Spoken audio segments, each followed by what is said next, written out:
No vídeo de hoje eu vou te passar algumas dicas, alguns conselhos que eu daria pra minha filha antes de ela começar a namorar. Eu ainda não tenho filha, mas quando eu tiver, certamente essas coisas eu vou falar pra ela. Então se você é jovem, adolescente, talvez já seja uma mulher formada, mas que tá tendo alguma dificuldade nessa área de relacionamento, eu tenho certeza que essas dicas podem te ajudar. Então fica até o final do vídeo. Eu me chamo Simone Victorino, tenho 26 anos, sou casada já tem 6 anos, sou professora de ciências, lido com adolescentes, então eu vejo bastante na prática muitas das dificuldades que eles têm nessa área de relacionamentos. Então eu vim aqui pra te dar algumas dicas de coisas que pra mim já estão bem firmes, já são bem definidas. E um dia, se eu tiver uma filha, uma menina, né, eu quero passar isso pra ela. Porque não tenho dúvida que isso vai ajudar na vida dela relacional, né, principalmente na hora de namorar. Então vamos lá. Em primeiro lugar, o que eu falaria pra ela? Eu falaria pra ela cuidar de si mesma, cuidar do seu corpo, que é tempo do Espírito Santo, né? Então, manter uma rotina de exercício, manter uma rotina de alimentação saudável, procurar cuidar da sua aparência, da sua beleza, lembrar que ela não precisa ficar se mostrando exteriormente, né, o seu corpo e tal,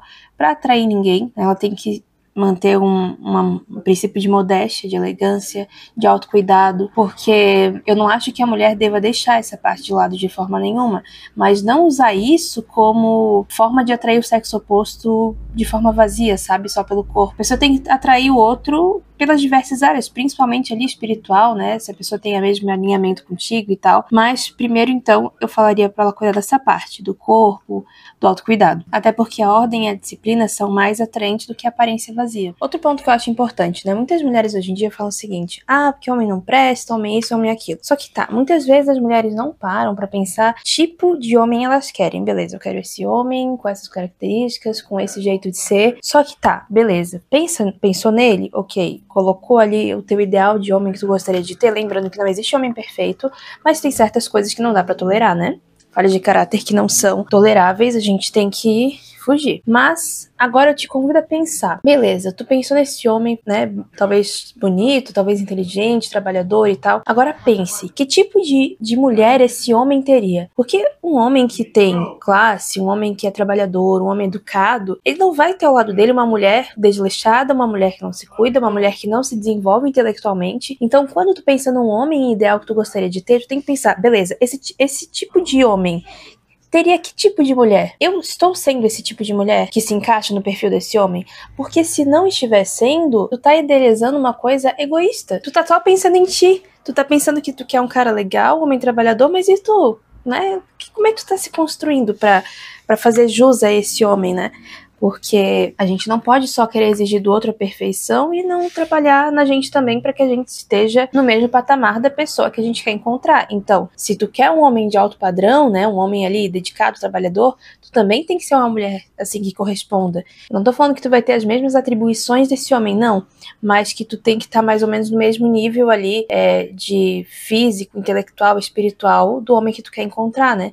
E tu tendo isso, tu vai acabar atraindo esse homem, porque tu estando preparada no momento que essa pessoa entrar no teu caminho, vocês dois vão se reconhecer, vão se aproximar pelos gostos, pelo mesmo nível de cultura. Agora, uma outra questão, né? De ser interessante, ser uma pessoa interessante. Assim como tu quer um homem que seja interessante, inteligente, bonito, trabalhador, enfim, também tem que ser essa pessoa. Não seja aquela pessoa que, poxa, não estuda, não se desenvolve, não ergue seu padrão intelectual. Então procure ler a Bíblia, né, como o seu guia de vida, o seu maior guia de vida. Procure ler livros clássicos, aqueles livros, né, que já se provaram pelo tempo de que são muito bons, e também outros livros que não necessariamente são clássicos, mas que sem dúvida vão te desenvolver em alguma área, né. E para isso, muitas vezes a gente vai ter que reduzir um pouco o consumo de rede social, porque muitas vezes a gente é muito usuário passivo de rede social, consome muita rede social, perde muito tempo lá e acaba não te desenvolvendo em muita coisa. Então, eu daria esse conselho também pra minha filha, né, pra não ser uma consumidora passiva de redes sociais, ao invés de gastar o seu tempo se desenvolvendo e lendo mais, porque isso sem dúvida vai tornar ela uma pessoa mais interessante, mais inteligente, até com uma linguagem melhor, com uma dicção melhor, porque, querendo ou não, quando a gente lê os livros, né, a gente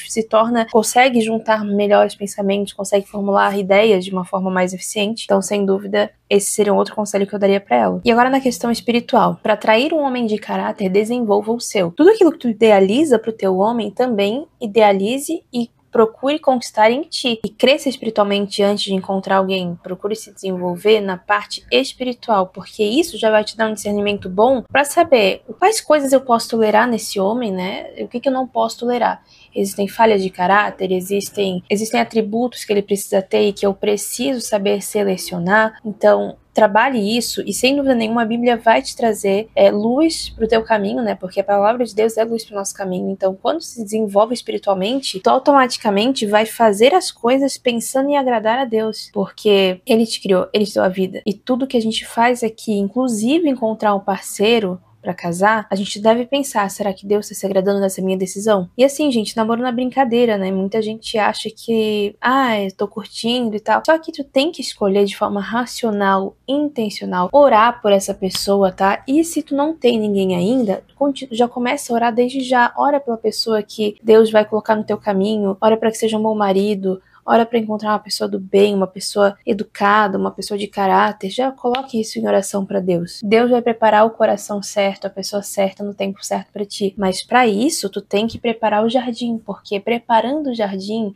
deixando ele bonito, com flores, bem organizado, as borboletas vão vir. Então, o que eu quero falar com essa analogia ali do jardim das borboletas, né? Primeiro, tu tem que olhar para si, tem que cuidar de ti e tu tem que buscar desenvolver em ti aquilo que tu quer ver no outro, aquilo que tu quer que o outro tenha também. E assim, vamos supor que tu achou alguém. Antes de tu realmente firmar aquele compromisso com a pessoa de namoro, né? Conversa bem com essa pessoa, conversa sobre a fé dela, o que ela acredita, o que ela pensa sobre dinheiro, como é que ela é no trabalho, ela é uma pessoa dedicada, ela é uma pessoa que foge do trabalho, tudo isso tem que cuidar, tá?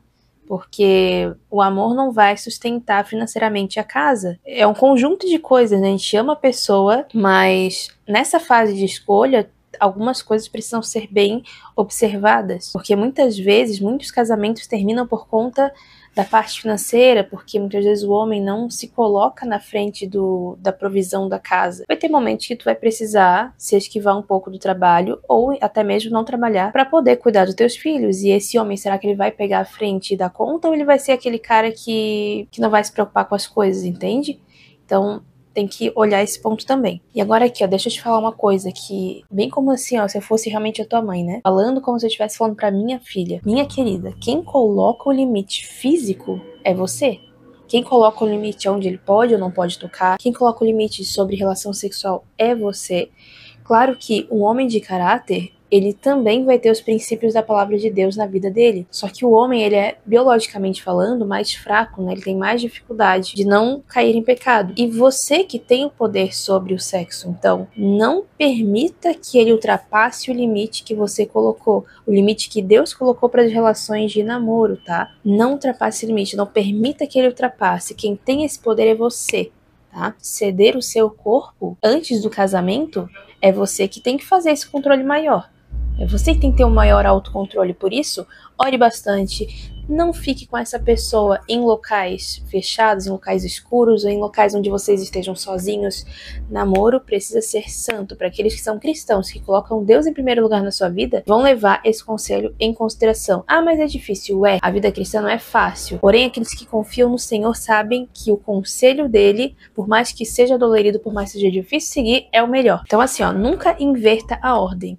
Primeiro, tu tem que se envolver espiritualmente com a pessoa, ver quais são os valores dela, ver quais são os princípios dela, depois emocionalmente se apegar à pessoa e só depois do casamento, fisicamente com aquela pessoa, tá? Não inverta essa ordem, espiritual, emocional e depois física, só depois do casamento. Nesse momento do namoro você precisa ser racional, você escolhendo a pessoa que tu vai passar o resto da tua vida com ela. Essa é a intenção do casamento cristão, é ser fiel até a morte. Então não veja esse período como um período de brincadeira, de conhecimento, de fazer test drive, como as pessoas falam por aí, pelo amor de Deus, né? Isso não é coisa pra cristão. Se você não é cristão, né? As pessoas vivem como querem. Agora, se tu é cristão, pelo amor de Deus, nós vamos seguir a palavra de Deus. Então aqui, lembrando, né? É você quem coloca o limite. Mas e se ele ficar chateado? Então ele não é pra ti. Tá? Porque se ele for de Deus, ele vai lembrar que o sogro dele é o próprio Deus. Deus é o nosso pai. Então, se ele brincar contigo, se ele te magoar, se ele não te respeitar, se ele não respeitar os teus limites, ele tá magoando não só a ti, mas também ao teu pai, que é Deus, que também é o pai dele. Então, se ele leva Deus em consideração, ele vai sim respeitar os teus limites. Então, para finalizar esse vídeo, eu quero dizer para você o seguinte, vou falar como se estivesse falando para minha filha, tá? Filha, escolha uma pessoa que te leva para mais perto de Deus, não uma pessoa que te afaste dele. Escolha uma pessoa que respeite os teus limites. E acima de tudo, quando tu for se preparar para casar, seja a pessoa que você quer encontrar. Procure se parecer com o homem que tu tanto busca. Que daí, quando vocês de fato se encontrarem em algum momento da vida, antes de começar qualquer coisa,